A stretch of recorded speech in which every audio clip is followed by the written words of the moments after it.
ಮಾತ್ರ ಸಮಸ್ಯೆ ಆಗುತ್ತೆ ಹೊರತು ಬೇರೆ ಕಡೆ ಅಲ್ಲ. ನನ್ ತುಂಬಾ ಜನ ತಂದೆಯರು ಬರ್ತಾರೆ, ಹಿರಿಯರು ಬರ್ತಾರೆ, ಬಂದು ಹೇಳ್ತಾರೆ, ಚಕ್ರವರ್ತಿ ಅವರೇ ಒಂದು ಪ್ರಾಬ್ಲಮ್ ಆಗ್ಬಿಟ್ಟಿದೆ, ದಯವಿಟ್ಟು ಕಾಪಾಡ್ತೀರಾ ಅಂತ. ನಂಗೆ ಆಶ್ಚರ್ಯ ಅನ್ಸುತ್ತೆ, ಏನ್ ಪ್ರಾಬ್ಲಮ್ ಅಪ್ಪ ಅಂತ ಕೇಳಿದ್ರೆ, ನನ್ನ ಮಗಳು ಯಾರ ಜೊತೆನೋ ಓಡೋಗ್ಬಿಟ್ಟಿದ್ದಾಳೆ ಸರ್. ಯಾರ ಜೊತೆ?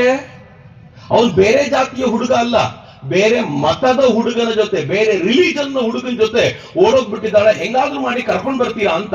ಆಯ್ತು, ಕರ್ಕೊಂಡ್ ಬರ್ಲಿಕ್ಕೆ ಅಂತ ನಾವು ಹೋದ್ರೆ ಅಲ್ಲಿ ಕೇಸ್ ಹಾಕ್ಸ್ಕೋಬೇಕು, ಗಲಾಟೆ ಮಾಡ್ಬೇಕಲ್ಲ. ಅಪ್ಪ ಅಮ್ಮ ಅವಳ ಮುಖ ನೋಡಿದ ತಕ್ಷಣ ಈ ಕೇಸ್ ಎಲ್ಲ ನೋಡ್ಬಿಟ್ಟು ಇವಳು ಸಾವಾಸನೆ ಬೇಡ ಸರ್, ಕಳಿಸ್ಬಿಡಿ ಸರ್ ಅಂತ.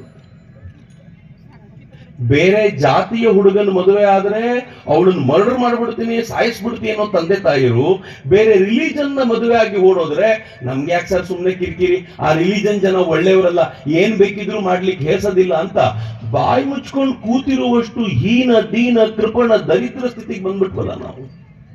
ಯಾಕೆ ಹಿಂಗಾಯ್ತು? ಅಲೆಕ್ಸಾಂಡರ್ನ ತಡೆದ ಜನಾಂಗ, ಅರಬ್ಬರ್ನ ತಡೆದ ಜನಾಂಗ, ಅಫ್ಘನ್ರನ್ನ ತಡೆದ ಜನಾಂಗ, ಫ್ರೆಂಚರ್ನ ತಡೆದ ಜನಾಂಗ, ಡಚ್ಚರ್ನ ತಡೆದ ಜನಾಂಗ, ಇಂಗ್ಲಿಷರ್ನ ತಡೆದ ಜನಾಂಗ, 4 ಬಾರಿ ಪಾಕಿಸ್ತಾನಕ್ಕೆ ಮಣ್ಣು ಮುಕ್ಕಿಸಿದ, 5ನೇ ಬಾರಿ 4 ದಿನದಲ್ಲಿ ಪಾಕಿಸ್ತಾನವನ್ನು ಸೋಲಿಸಿದ ದೃಢವಾಗಿರುವಂತ ಜನಾಂಗ. ಯಾಕೆ ಒಳಗೆ ಹಿಂಗಾಗಿದ್ದೀವಿ ನಾವು? ಯಾಕೆ ತಾಕತ್ ಸತ್ತೋಯ್ತು? ಯಾಕೆ ಸತ್ತೋಯ್ತು ಅಂತಂದ್ರೆ ನಮ್ಮನ್ನ ನಾವು ಹಿಂದೂ ಅಂತ ಕರ್ಕೊಳ್ಳೋದೇ ಇಲ್ವಲ್ಲ. ನಾನು ಯಾರ ಬಗ್ಗೆನೂ ದ್ವೇಷದ ಮಾತಾಡ್ತಿಲ್ಲ ಮಿತ್ರರೆ, ದ್ವೇಷ ಅಂತ ತಿಳ್ಕೊಳ್ಬೇಡಿ. ನನ್ನ ಒಳಗೆ ಸ್ವಾಭಿಮಾನ ಬೆಳೆಸೋದು ಬೇರೆಯವ್ರ ಮೇಲೆ ದ್ವೇಷ ಹುಟ್ಟಿಸಿಯೇ ಯಾಕಾಗಬೇಕು? ನನ್ಗೆ ಬಹಳ ಹೆಮ್ಮೆ ಇದೆ. ಮುಸಲ್ಮಾನರ ಕರೆದು ಕೇಳಿ, ನಿಂದು ಯಾವ ಜಾತಿ ಅಂತ ಕೇಳಿ, ನಿಮ್ಮನ್ನು ಕೇಳಿದ್ರೆ ನೀವು ಹೇಳ್ತೀರಿ ಮುಸ್ಲಿಮಲ್ಲಿ ಜಾತಿ ಇಲ್ಲ ಸರ್ ಅಂತ. ಯಾರು ಹೇಳಿದ್ ನಿಮ್ಗೆ?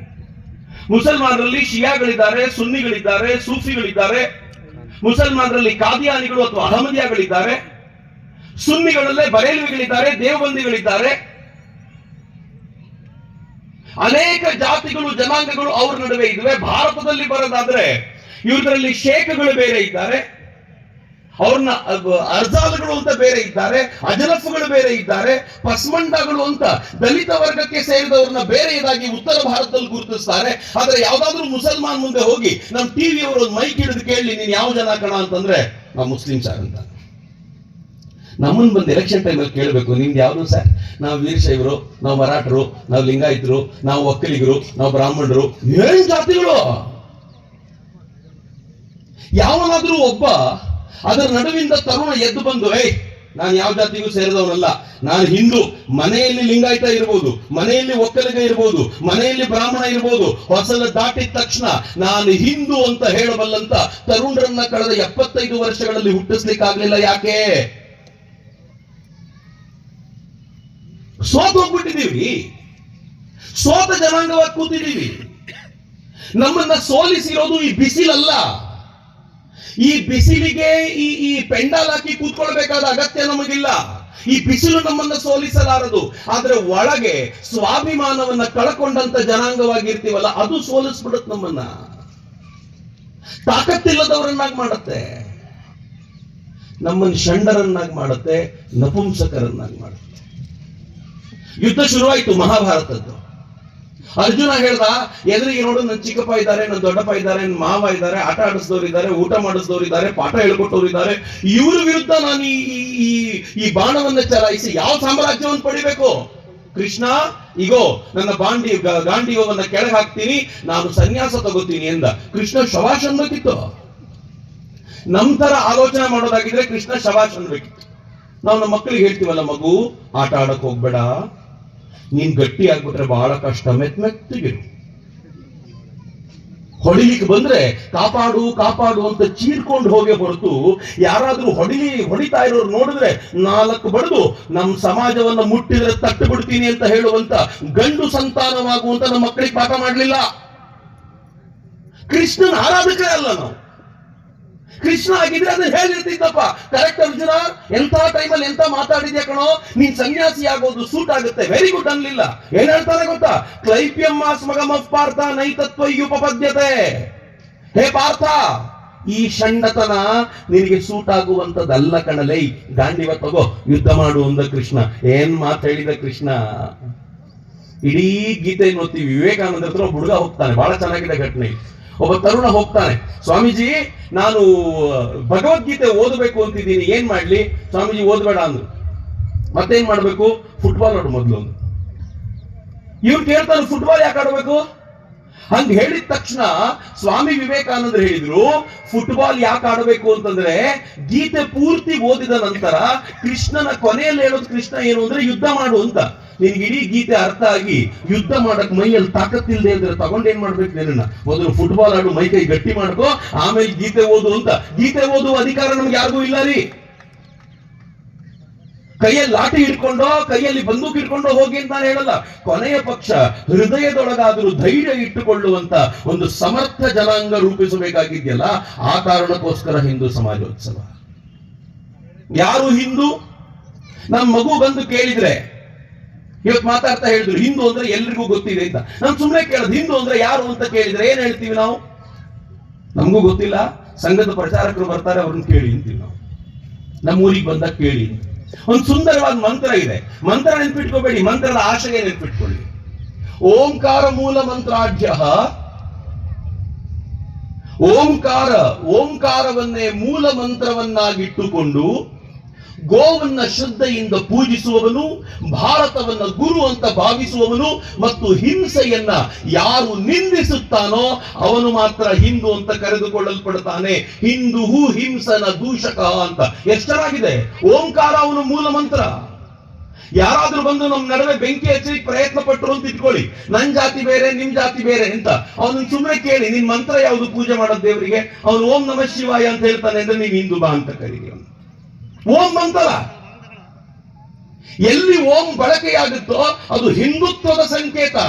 ಹಾಗಂತ ನಮ್ಮವ್ರು ಹೇಳಿದ್ರು ಯಾರು ಗೋವನ್ನ ಪೂಜಿಸ್ತಾನೋ ಅವನು ಹಿಂದೂ ಧರ್ಮದ ಸಂಕೇತ, ಯಾರು ಪುನರ್ಜನ್ಮವನ್ನ ನಂಬುತ್ತಾನೋ ಅದು ಹಿಂದೂ ಧರ್ಮದ ಸಂಕೇತ, ಯಾರು ಭಾರತವನ್ನ ಗುರು ಸ್ವರೂಪಿಯಾಗಿ ಭಾವಿಸ್ತಾನೋ ಅವನು ಹಿಂದೂ ಧರ್ಮದ ಸಂಕೇತವಾಗಿ ನಿಲ್ತಾನೆ. ಏನ್ ಸುಂದರವಾಗಿ ಹಿಂದೂ ಧರ್ಮವನ್ನು ಕಲ್ಪಿಸಿಕೊಟ್ರು. ಆದ್ರೆ ದುರ್ದೈವವಶ ನಾವು ಹಿಂದೂ ಅನ್ನೋದನ್ನು ಅರ್ಥ ಮಾಡಿಸಿಕೊಳ್ಳದೆ ಹೋದ್ರೆ ಪರಿಣಾಮ ಏನ್ ಗೊತ್ತೇನು? ನಮ್ಮ ಶಾಲೆಯಲ್ಲಿ, ನಮ್ಮ ಕಾಲೇಜಲ್ಲಿ ಓದುವಂತ ಮಕ್ಕಳಿಗೆ ಹಿಂದೂ ಧರ್ಮದಿಂದ ದೂರವಾಗುವಂತ ಒಂದು ಮಾನಸಿಕ ಸ್ಥಿತಿ ನಿಧಾನವಾಗಿ ಶುರುವಾಗೋಗಿದೆ. ಇತ್ತೀಚೆಗೆ ತುಂಬಾ ಮತಾಂತರದ ಪ್ರಕ್ರಿಯೆಗಳು ಕೇಳಿ ಬರ್ತವೆ. ನಾನು ಸುಮ್ಮನೆ ಕೇಳ್ತೀನಿ, ನಿಮ್ಗೆ ಮತಾಂತರ ಯಾಕೆ ಆಗ್ತಾರ್ರಿ ಅಂತ ಯಾರನ್ನಾದ್ರೂ ಕೇಳಿದ್ರೆ ಇಲ್ಲಿ ನಾವೇನ್ ಹೇಳ್ತೀವಿ ಗೊತ್ತಾ? ಮತಾಂತರ ಯಾಕೆ ಆಗ್ತಾರೆ ಅಂತಂದ್ರೆ ಅವರಿಗೆ ಅಕ್ಕಿ ತಂದು ಕೊಡ್ತಾರೆ, ಅವ್ರಿಗೆ ಬೇಳೆ ತಂದು ಕೊಡ್ತಾರೆ, ಅವರಿಗೆ ದುಡ್ಡು ಕೊಡ್ತಾರೆ, ಅದಕ್ಕೋಸ್ಕರ ಮತಾಂತರ ಆಗ್ತೀವಿ ಅಂತ. ಈ ವೇದಿಕೆಯ ಮುಂಭಾಗದಲ್ಲಿ ಕೂತಿರುವ ಪ್ರತಿಯೊಬ್ಬರನ್ನು ನಾನು ಪ್ರಶ್ನಿಸ್ತೀನಿ, ನಾನ್ ನಿಮ್ಮಲ್ಲಿ ಒಬ್ಬೊಬ್ಬರಿಗೂ 1 ಲಕ್ಷ ರೂಪಾಯಿ ಕೊಡ್ತೀನಿ, ಎಷ್ಟು ಜನ ಹಿಂದೂ ಧರ್ಮವನ್ನು ಬಿಟ್ಟು ಬರ್ತೀರಾ ಅಂತ ಕೇಳಿದ್ರೆ ಯಾರು ಬರ್ತೀರಿ? 1 ಲಕ್ಷ ಬೇಡವಾ ಅಂತ ಕೇಳಿದ್ರೆ ಬೇಕು, ಅದೇ ಧರ್ಮ ಬಿಡ್ತೀಯ ಅಂತ ಕೇಳಿದ್ರೆ ನೀನ್ 1 ಲಕ್ಷ ರೂಪಾಯಿ ನೀನೇ ಇಟ್ಕೊಳ್ಳಲಿ, ನನಗೆ ನನ್ನ ಧರ್ಮ ಇರ್ಲಿ ಅಂತ ಧರ್ಮವನ್ನು ಒಪ್ಪಿಕೊಳ್ತೀವಿ ಅಂತ.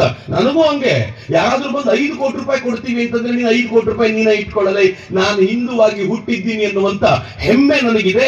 ಹಿಂದುವಾಗಿಯೇ ಸಾಯ್ತೀನಿ ಹೊರತು ಈ ಧರ್ಮವನ್ನು ಬಿಟ್ಟು ಬರೋದಿಲ್ಲ ಅಂತ ಹೆಮ್ಮೆಯಿಂದ ಹೇಳ್ತೀನಿ. ಯಾಕೆ ನಮ್ಮ ಮಕ್ಕಳಿಗೆ ಹೇಳಲಿಕ್ಕೆ ಆಗ್ತಿಲ್ಲ? ಯಾಕೆ ಹೊಸ ಪೀಳಿಗೆಯ ಜನಕ್ಕೆ ಹೇಳಲಿಕ್ಕೆ ಆಗ್ತಿಲ್ಲ? ಯಾಕೆ ಬಲು ಬೇಗ ಅವರು ಅನ್ಯ ಮತದ ಕಡೆಗೆ ಆಕರ್ಷಣೆಗೊಳಗಾಗ್ತಿದ್ದಾರೆ ಅಂತಂದ್ರೆ ಹಿಂದೂ ಧರ್ಮದ ಅರಿವಾಗ್ಲಿಲ್ಲ. ಮಿತ್ರ, ಹಿಂದೂ ಧರ್ಮದ ವೈಶಿಷ್ಟ್ಯ ಏನ್ ಗೊತ್ತಾ? ಜಗತ್ನಲ್ಲಿ ಅನೇಕ ಮತಗಳಿವೆ. ನಾನು ಸುಮ್ಮನೆ ಹೇಳೋದು, ಇಲ್ಲಿರುವಂತ ಎಲ್ಲರೂ ಕೂಡ ಇಲ್ಲಿ ಕೂತಿರುವಾಗ ಬಹಳ ಹೆಮ್ಮೆಯಿಂದ ಹೇಳ್ಕೊಡಿ ನಾನು ಹಿಂದೂ ಧರ್ಮಕ್ಕೆ ಸೇರಿದವನು ಅಂತ. ಯಾವ ಜಾತಿ ಆದ್ರೂ ಚಿಂತೆ ಇಲ್ಲ, ಧರ್ಮ ಹಿಂದೂ ಧರ್ಮ. ಹಿಂದೂ ಧರ್ಮ ಹೇಳ್ತು, ಜಗತ್ತಿನ ಅನೇಕ ಮತಪಂಥಗಳು ಹೇಳಿದ್ವು ದೇವರು ಒಬ್ಬನೇ, ಇನ್ನೊಬ್ಬ ದೇವರು ಇರ್ಲಿಕ್ಕೆ ಸಾಧ್ಯವೇ ಇಲ್ಲ. ಪ್ರತಿನಿತ್ಯ ಬೆಳಿಗ್ಗೆ ಅವರು ಪ್ರಾರ್ಥನೆ ಮಾಡುವಾಗ ದೊಡ್ಡದಾಗಿ ಹೇಳ್ತಾರೆ, ಏನ್ ಹೇಳ್ತಾರೆ ಗೊತ್ತೇನು? ಒಬ್ಬನೇ ದೇವರು, ಇನ್ನೊಬ್ರು ದೇವರು ಇರ್ಲಿಕ್ಕೆ ಸಾಧ್ಯವೇ ಇಲ್ಲ. ಇದೊಂಥರ ಪೊಲಿಟಿಕಲ್ ಲೀಡರ್ಗಳು ನಾನೊಬ್ಬನೇ ಸಾಯೋವರೆಗೂ ಲೀಡರ್ ಆಗಿರ್ಬೇಕು, ಬೇರೆ ಯಾರು ಬರಬಾರದು ಅಂತಾರಲ್ಲ, ಹಂಗೆ ನಾನಿರೋವರೆಗೂ ಮತ್ತೊಬ್ರು ಬರಬಾರದು ಅಂತ. ಆದ್ರೆ ಹಿಂದೂ ಧರ್ಮ ಏನ್ ಹೇಳುತ್ತೆ ಗೊತ್ತಾ? ದೇವ್ರು ಒಬ್ಬನೇ ಅಲ್ಲ ಕಣ, ಜಗತ್ನಲ್ಲಿ ಎಷ್ಟು ಜನ ಇದ್ದಾರೋ ಅವ್ರ ಒಳಗೆಲ್ಲವೂ ಕೂಡ ಭಗವಂತನೇ ಇರೋದ್ರಿಂದ ಸಕಲ ಚರಾಚರಗಳು ಭಗವತ್ ಸ್ವರೂಪಿ. ಒಂದಲ್ಲ ಎರಡಲ್ಲ, 100 ಕೋಟಿ 500 ಕೋಟಿ 700 ಕೋಟಿ ಸಾವಿರಾರು ಕೋಟಿ ಭಗವಂತನು ಅಂತಂದ್ರೂ ಕೂಡ ಬೇಜಾರಿಲ್ಲ ಅಂತ ಹೇಳುವಂತ ಶ್ರೇಷ್ಠ ಧರ್ಮಕ್ಕೆ ಸೇರಿದವ್ರು ನಾವು. ಒಬ್ಬನೇ ದೇವರು ಅಂತ ಹೇಳ್ಕೊಂಡು ಕಿತ್ತಾಡುವಂತ ಜನಾಂಗದವರಲ್ಲ ನಾವು. ಹೆಮ್ಮೆ ಪಡಿ ಇದಕ್ಕೆ. ಅವ್ರು ಹೇಳಿದ್ರು, ನಮ್ಮ ಪಂಥವನ್ನು ನಮ್ಮ ಮತವನ್ನು ಹುಟ್ಟಿಸಿದ ವ್ಯಕ್ತಿ ಒಬ್ಬ ಇದ್ದಾನೆ. ಹಿಂದೂ ಧರ್ಮವನ್ನು ಹುಟ್ಟಿಸಿದ್ಯಾರು? ಅವರಿಗೆ ಒಬ್ಬರೇ. ನಮ್ಗೆ ಹಿಂದೂ ಧರ್ಮ ಹುಟ್ಟಿಸಿದ್ ಯಾರು ಇಲ್ಲ. ಯಾಕೆ ಅಂದ್ರೆ ಇದು ಹುಟ್ಟಿದ ಧರ್ಮ ಅಲ್ಲ ಮಿತ್ರರೇ. ಯಾರು ಹುಟ್ಟುತ್ತಾರೋ ಅವರು ಸಾಯ್ತಾರೆ, ಯಾರು ಹುಟ್ಟಲೇ ಇಲ್ವೋ ಅವರು ಸಾಯದೇ ಇಲ್ಲ. ಜಗತ್ತಿನ ಎಲ್ಲ ರಾಷ್ಟ್ರಗಳು ನಾಶವಾಗ್ತವೆ, ಭಾರತ ಯಾವತ್ತಿಗೂ ನಾಶವಾಗೋದಿಲ್ಲ.